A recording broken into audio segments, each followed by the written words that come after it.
சிவா அண்ணா, நான் உங்ககிட்ட ஒன்று கேட்கலாமா? சொல்லுங்கம்மா. ரகுபதி சார் எப்படி என்ன சொன்னாலும் நான் செய்வேனோ அதே மாதிரி நீங்களும் என்ன சொன்னாலும் நான் செய்வேம்மா. உங்கள் உப்பை நான் சாப்பிட்ருக்கேன். அப்போ நான் சிவா கிட்ட பேசி ரொம்ப நாள் ஆச்சு.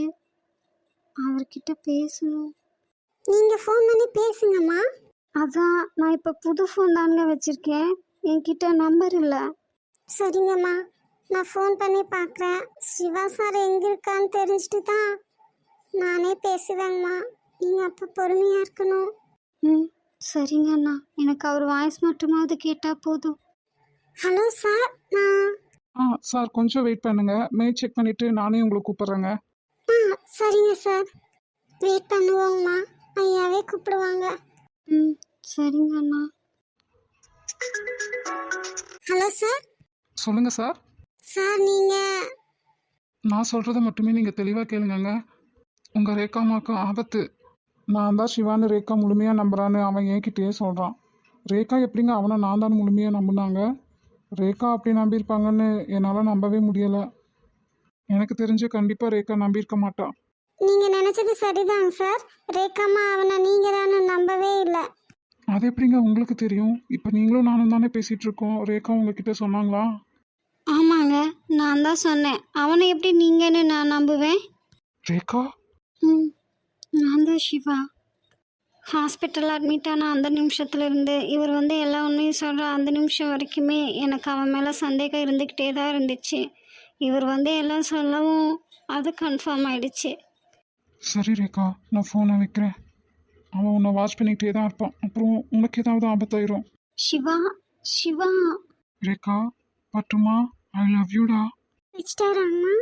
ம், ஆமாண்ணா. எப்படி சிவா உங்களுக்கு மனசு வந்துச்சு? யாருக்கோ பயந்து நான் உங்கள் வாய்ஸை கேட்டு 4-5 நாளைக்கு மேலே ஆச்சு. கொஞ்சம் கூட இறக்கமே இல்லாமல் பட்டுன்னு ஃபோனை கட் பண்ணிட்டீங்களே. நான் பட்டுன்னு ஃபோனை கட் பண்ணவும் நீ எவ்வளோ துடிச்சு போயிருப்பேன்னு எனக்கு தெரியும் ரேகா. உன்னை விட 1000 மடங்குக்கு மேலே நான் துடிச்சு போனேன். உனக்கு எவ்வளோ கஷ்டமாக இருந்திருக்கும்னு எனக்கும் தெரியும்.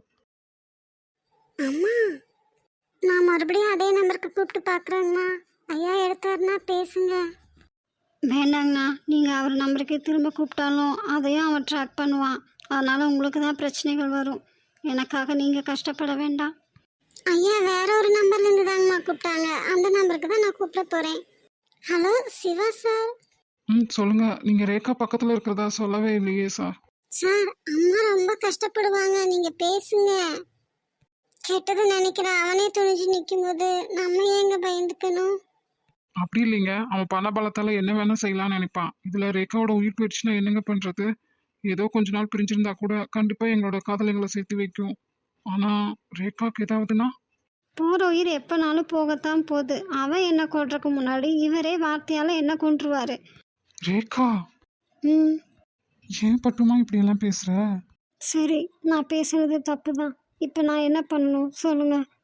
தயவு செஞ்சு இனியெல்லாம் இப்படியெல்லாம் பேசாத ரேகா. எனக்கு எவ்வளோ கஷ்டமாக இருக்குது தெரியுமா?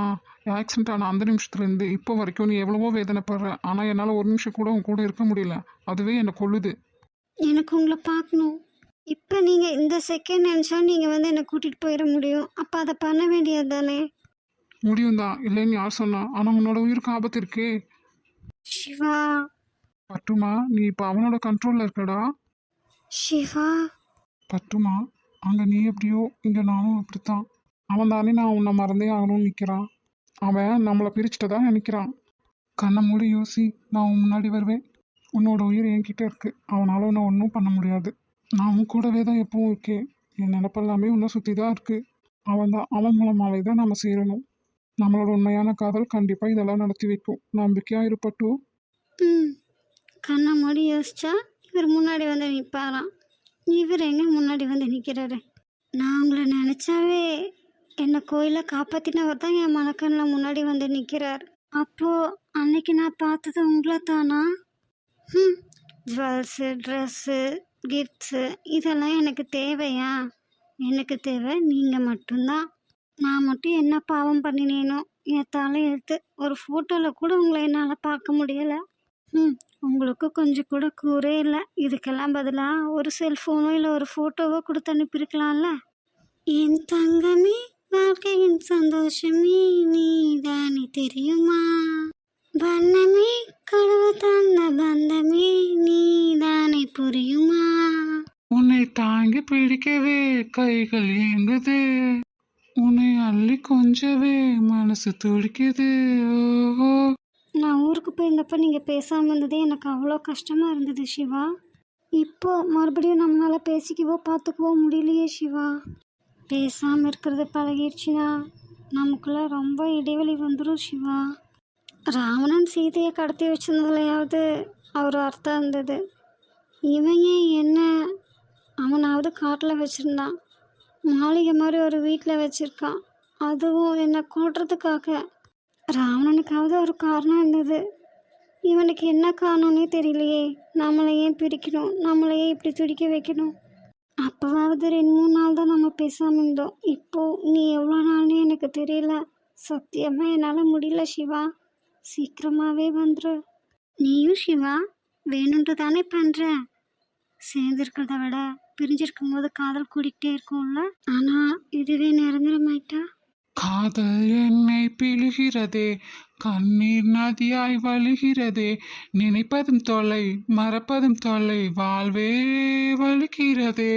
காற்றில் தொலைந்த மலை துளி போல் கண்ணே நீயும் தொலைந்ததனே, நீரினை தேடும் வேரினை போல பெண்ணே உன்னை கண்டெடுப்பேன். சிறு பொழுது பிரிந்ததற்கே பல பொழுது கதறிவிட்டாய், சின்னங்களாய் பெண் துயரம் அறிவாயோ நீ. ஹலோ மேடம், இப்போதானே என்ன பார்த்தீங்க, அதுக்குள்ள அப்புறம் என்ன ஃபோனு? அப்போ சரி, நான் ஃபோன் பண்ணலைங்க சார், வச்சிருங்க, கட் பண்ணிடுங்க. இல்லை அம்மு, வச்சிடாத அம்மு. வைக்கல. சொல்லு. சாரி, என் ரூம் எல்லாம் சேஞ்ச் பண்ணிருக்கீங்க போல. உங்க மம்மி தான் சரி அவ ரூம்ல போய் இருங்க, அவ வருவான்னு சொன்னாங்க. எனக்கு பிடிச்ச மாதிரி நான் கொஞ்சம் சேஞ்சஸ் பண்ணேன். ஏன் அது உனக்கு பிடிக்கலையா? பிடிச்சிருக்கு, அதான் தேங்க்ஸ் சொல்லலான்னு கூப்பிட்டேன்.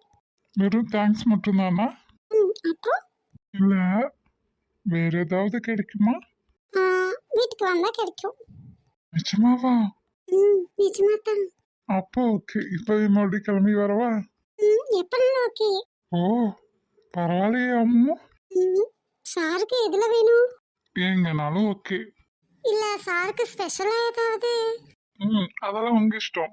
இல்ல சாருக்கு ஸ்பெஷலா என்ன பிடிக்கும்? மட்டன், சிக்கன், மீன், சப்பாத்தி, பரோட்டா, பூரி. ஹலோ, என்ன சத்தத்தையே காணோம்? போ அம்மு, அதெல்லாம் எனக்கு எதுவும் வேண்டாம். அப்புறம் சாருக்கு என்ன வேணும்? அம்மு ம் கள்ளி புரியாத மாதிரி நடிக்காத. சரி, நீங்க எதிர்பார்க்கறதும் கிடைக்கும். அதுவும் எதுல வேணும்? பூரி கட்டலையா, பருப்பு மத்தலையா, இல்ல வேற எதுல வேணும்? நான் போனை வைக்கிறேன் அம்மு. முத்தமான நான் கேட்கும் நேரத்தில் ரத்தத்தின் சூடேறும் மொத்தத்தையும் நான் கேட்க ஏங்குறேன். நெஞ்ச கதிர் பருக்கும் உன்னுடைய காலடியில் ஐயோ அவளுக்கு கிடப்பேண்டா, நீ எனக்கு இல்லையா அம்மாடி. யூஸ்ர விட வேண்டாம். பேபிமா, என் தங்கமைனால. இல்ல நான் தூங்கிட்டேன்.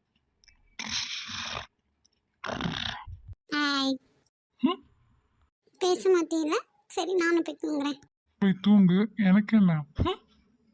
பேபிமா, அவன் மேல கோவமா இருக்கேன். டூ அப்படியா? அப்ப என் கூட பேசவே மாட்டியா? வாலு. ஹலோ, அத நான் உங்களை சொல்லணும். சார் என்னவோ கேட்டீங்களே? இல்லைங்களே. ஓ சார். அக்கா, நேற்று வாங்கின அடியில் உடம்பெல்லாம் அப்படி வலிக்குதுக்கா. ஆமாண்டி, நல்ல வேலை இன்னைக்கு நம்ம வீட்டுக்கே வந்துட்டோம். இல்லை இன்னைக்கும் அடி வாங்கியிருக்குன்னு பேய்கிட்டேன். இந்த கிழவி ஏதாவது வைத்தியம் பார்த்துடுன்னு பார்த்தா அது ஒன்றுமே கண்டுக்க மாட்டேங்குது. அது வைத்தியம் பார்க்காட்டியும் பரவாயில்ல, நல்ல வேலை அண்ணனுங்கிட்ட மற்றவங்கிட்ட எல்லாம் சொல்லாமல் இருந்துச்சே, அது வரைக்கும் சந்தோஷப்பட்டுக்கணும். காலையில் அண்ணனுங்க பார்த்தியாக்கா, ரேகா கேட்டால் நாங்கள் எது வேணாலும் செய்வோம்னு சொல்கிறானுங்க. ஆமாண்டி, அப்போ நமக்கு தெரியாமல் காசு வீசி வச்சுருப்பானுங்களோ, அதுக்குள்ளே நம்ம கேட்டால் மட்டும் லொல்லேன்ட்டுருவானுங்க. எப்படிக்கா கண்டுபிடிக்கிறது? அதாண்டி எனக்கு தெரியல. இந்த ரேகை ஏதாவது வேணும்னு கேட்டிருந்தா கூட அவளுக்கு மட்டும் வாங்கி கொடுக்குறீங்களே, இப்போ மட்டும் ஏது காசுன்னு கேட்டிருக்கலாம். நானே அவள் ஏதாவது கேட்டுருவாளோன்னு நினச்சேன். நல்ல வேலை அவள் ஒன்றும் கேட்கல. எப்படினாலும் நம்ம வீட்டில் செய்யத்தாக்க போகிறாங்க. நம்ம பிறந்ததுலேருந்து இப்போ வரைக்கும் மாமா தான் காசு செலவு பண்ணுறாரு. அப்புறம் அதுக்கெல்லாம் ஒரு 10% இல்லைனாலும் ஒரு அளவுக்காக செய்யாமையா இருப்பாங்க? வாயை மூடுடி. நானே செய்ய விடக்கூடாதுன்னு தான் காலையிலலாம் அப்படி பேசினேன். நீ வேற நல்ல வேலை அவளும் கேட்காம அடங்கிட்டா. நீயே போய் சொல்லி கொடுத்துட்டு வருவ போல. ஏக்கா கொஞ்சம் சும்மா இருக்கியா நீ? நானே அந்த வீட்டை விட்டு வந்துட்டோமே. ரேகா புருஷனை எப்படி பார்க்கறது? அவன் மூலமாக நம்மளும் இதே மாதிரி எப்படி வீடு வாங்குறது நல்லா யோசிச்சுட்டு இருக்கேன். நீயா பேய் இல்லை, பிசாசு அடிச்சா கூட இவெல்லாம் திருந்தவே மாட்டான். என்னது? ரேகா புருஷனை நம்ம ஏன் பார்க்கணுன்னு கேட்டக்கா. அதான் அண்ணா நாகராஜ் சொன்னாங்கல்ல, அண்ணா ஐஸ் வச்சு ஏதாவது பிடுங்க முடியுமான்னு பார்க்க வேண்டியதுதான். வேற எதுக்கு? இனி ரேகாவே அவனை பார்த்தது இல்லையா? அதை கேள்விப்பட்டோன்னே நான் நினச்சேன்டி, நம்ம அம்மாவும் அப்பாவும் மட்டும் வெளியே இருந்திருந்தாங்க, இந்த சிவா மட்டும் இவ்வளோ பெரிய பணக்காரன்னு எனக்கு தெரிஞ்சிருந்தது. சிவா ரேகாவை பார்க்கறதுக்கு முன்னாடி நான் முன்னாடி போய் நின்றுப்பேன்டி. இந்த ரேகா முன்னாடி வேற ஏதாவது பிச்சைக்காரன் நிற்க வச்சிருப்பேன். ஆத்தி, படிக்கும் போதும் கூட இவளுக்கு இந்த அளவுக்கு மூளை வேலை செய்யல. என்னடி நீ அதே தானே நினச்சேன்? இல்லைக்கா, உன் அளவுக்கெல்லாம் எனக்கு மூளை வேலை செய்யாது. அதனால தான் நீ தங்கச்சியாகவும் நான் அக்காவாகவும் இருக்கேன். பார்ப்போம். ரேகாவோட அந்த சிவா யாரும் இல்லாத அனாதைனாங்க. ஒரு நாள் இல்லை ஒரு நாள் அவனை பார்க்காமையா இருக்க போகிறோம். நீ பார்த்து என்ன பண்ண போகிற? கூறுகிட்டவளே, என்ன பண்ணுறேன் நீயே பாரு. என்ன பண்ணுவேன்? அட மக்கு மந்தாரமே, இந்த மாதிரி வாழ்க்கைக்கு நம்ம தான் ஆசைப்பட்டோம். ஆனால் அந்த ரேகாவுக்கு போய் கிடைக்குது. கிடைக்க விடலாமா? ஒன்றும் அந்த வாழ்க்கை நமக்கு கிடைக்கணும், இல்லை அவளுக்கு கிடைக்கவே கூடாது. அக்கா, நான் அப்படி தான் நினச்சிருக்கேன். விட்டு வைப்பேனா ரேகாவை சிவாவை கல்யாணம் வரைக்கும் ஒன்றா பிரிச்சுட்டு ரேகாவை குடும்பத்தோட வீட்டை விட்டு அனுப்பிட்டு அங்கே நம்ம டேரா போடுறோம். அடியாத்தே, சினிமா சீரியலில் வர்றதை விட இவ பெரிய விளையாட்டுக்கவே. இவ கூட சகவாசம் வச்சுக்கிட்டோம் நம்மளுக்கு கைலாசம்தான். ஏய், என்னடி பாய்க்கொழியா முணங்கிட்டு இருக்க? நீ பேசுறதெல்லாம் கேட்டு மறுபடி பேய் வந்துடுமோன்னு. பேயாவது பிசாசாவது, ரேகாவை தான் பேயா மாற்றணும். சிவாவை பார்க்காம மேடம் உருக்கிட்டு இருக்காங்களோ? அப்படியே உருகியே சாகணும். ஏக்கா இப்படியெல்லாம் யோசிக்கிற? அவள் என்னன்னாலும் நம்ம தங்கச்சி. வெங்காயம் இங்கே பாருடி, தனக்கு போகும் தான் தானமும் தர்மமும். நம்மளுக்கு நல்லது நடந்த பின்னாடி தான் அடுத்தவங்களுக்கு நல்லது நினைக்கணும். இந்த ஆரஞ்சு மண்டை நினப்பாவே இருக்கே, என்ன பண்ணுறது? நம்ம ரேகா வீட்டில் இருந்தப்பவாவது ரேவதி கிட்ட ஒரு வார்த்தை சொல்லியிருக்கலாம். ஆனால் அங்கிருந்த சூழ்நிலைக்கு அப்போ சொல்லணும்னு தோணலை. நம்ம குடும்ப சூழ்நிலை, அக்கா வாழ்க்கை, இதெல்லாம் யோசிச்சு பார்க்கும்போது இது நம்மளுக்கு தேவையில்லாத நினப்பு தான். சோனி, தெளிவாயிரு. இது உனக்கு தேவையில்லாத வேலை. அப்புறம் நீயும் ரேகா ரேவதி மாதிரி தான் கஷ்டப்படணும். அம்மா தாயே மாரியாத்தா, அடுத்த மாதம் நோம்பியில் நான் உனக்காக பூவோடு வேணாலும் எடுக்கிறேன். என்ன இந்த காதலுங்கிற சாத்தாங்கிட்டேருந்து காப்பாத்திரு தாயே. இந்த மொட்டைக்கண்ணி நினப்பாவே இருக்கே. விக்கியோ ரேவதியோ கூப்பிட்டா அவளும் வந்திருந்தா ஓடி கும்பிடு போட்டு காலை விழுந்து எந்திரிச்சு வந்தாலான்னு பார்த்தா நடக்க மாட்டேங்குதே. இப்போ விக்கி நேராக ரேவதி வீட்டுக்கே போய் அவனை மீட் பண்ணிட்டு வந்துடுறான் போல இருக்கு. அதனால தான் நமக்கு எதுவும் தெரியறது இல்லை. இப்போ இந்த விஷயத்த ரேவதி கிட்ட சொல்லணுமே. ரமேஷ், உன் கொள்கை எனக்கு விட்டு தராதடா. பொண்ணுங்க தான் நம்ம பின்னாடி வரணும், நம்ம அவளுக்கு பின்னாடி போகக்கூடாது. அந்த மூஞ்சி அப்படி ஒன்றும் அழகாகவும் என்னை இம்ப்ரெஸ் பண்ணுற அளவுக்கு ஒன்றும் இல்லை. அவளை பற்றி எதுவும் நமக்கு தெரியவும் செய்யாது. அப்படியே ஐயோ, என்ன இது? விழுந்துராதடா ரமேஷ், விழுந்துராத. அப்புறம் விக்கி மாதிரி தான் நினச்சா கூப்பிடுவாளுங்க, நம்ம போய் அவன் வீட்டு வாசலில் நாய் மாதிரி காத்து கிடக்கணும். இந்த வேலையில் நம்மளுக்கு ஆகாதுடா, ஆகாது. விக்கி 1 வருஷம் 2 வருஷம் இல்லை, 15 வருஷம் ரேவதியோட தரிசனத்துக்காகவும் அவளோட ஓகேக்காகவும் காத்திருந்தான். ஐயோ, ஆகவே ஆகாதுடா ரமேஷ், நமக்கு இதெல்லாம் ஆகாது. மாட்டிக்காத. இத்தனை வருஷமா பழகியும் ரேவதி கிட்ட அப்படி என்ன இருக்குதுன்னு விக்கி அப்படி உருகி உருகி லவ் பண்ணுறானே தெரியல. இதில் நம்ம கொண்டுக்கு சிக்காத சைபர் அந்த மாதிரி இருக்கும்டா ரமேஷ். மாட்டிடாத மாட்டிக்காத